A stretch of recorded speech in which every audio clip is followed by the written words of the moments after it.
सूरज और सभी परिवार वालों से बात करने के बाद बंटी भारी कदमों से रिया के कमरे की तरफ बढ़ा। बंटी को देखते ही रिया दौड़कर उसके पास पहुंची और खुशी से पूछने लगी, क्या कहा सूरज भैया ने?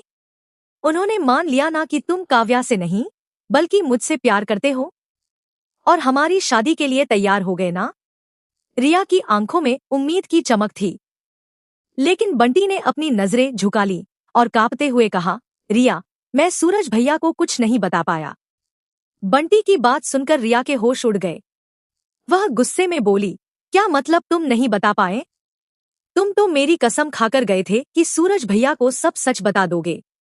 बंटी ने भीगी आंखों से रिया की तरफ देखा और कहा, रिया, आरव के जाने के बाद सूरज भैया पूरी तरह टूट चुके थे, लेकिन आज पहली बार मैंने उनकी आंखों में काव्या के लिए इतना प्यार और सुकून देखा है।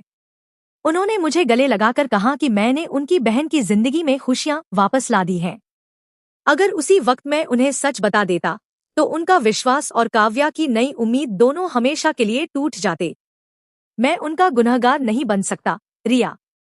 यह सुनते ही रिया ने गुस्से में बंटी का कॉलर पकड़ लिया और कहा, तो क्या मेरी खुशियों की कोई कीमत नहीं है? तुमने सूरज भैया की खुशी के लिए मेरी जिंदगी बर्बाद कर दी और अब तुम काव्या के साथ सगाई करने के लिए भी तैयार हो गए। रिया के इन सवालों का बंटी के पास कोई जवाब नहीं था। वह खामोश रहा और वहां से चला गया। अगली सुबह घर में जश्न का माहौल था। सूरज ने बिना वक्त गवाए बंटी और काव्या की सगाई की तैयारियां शुरू कर दी। पूरा घर फूलों से सजाया जा रहा था और परिवार के सभी लोगों के चेहरों पर खुशी साफ नजर आ रही थी। काव्या के चेहरे पर भी एक अजीब सी शांति और नई जिंदगी शुरू करने की चमक थी। वहीं दूसरी तरफ रिया के लिए घर का यह खुशनुमा माहौल किसी नरक से कम नहीं था। आखिरकार सगाई का वक्त आ गया। काव्या लाल जोड़े में बेहद खूबसूरत लग रही थी, जबकि बंटी अपने चेहरे पर झूठी मुस्कान लिए खड़ा था। सूरज ने खुद आगे बढ़कर बंटी के हाथ में अंगूठी दी और कहा, बंटी, यह अंगूठी काव्या को पहना दो। आज से मेरी काव्या तुम्हारी हुई। बंटी के हाथ कांपने लगे। उसकी नजरें भीड़ में खड़ी रिया को तलाश रही थी।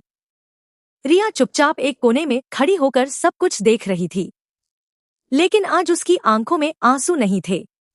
उसके दिमाग में सगाई रोकने की एक खतरनाक साजिश चल रही थी।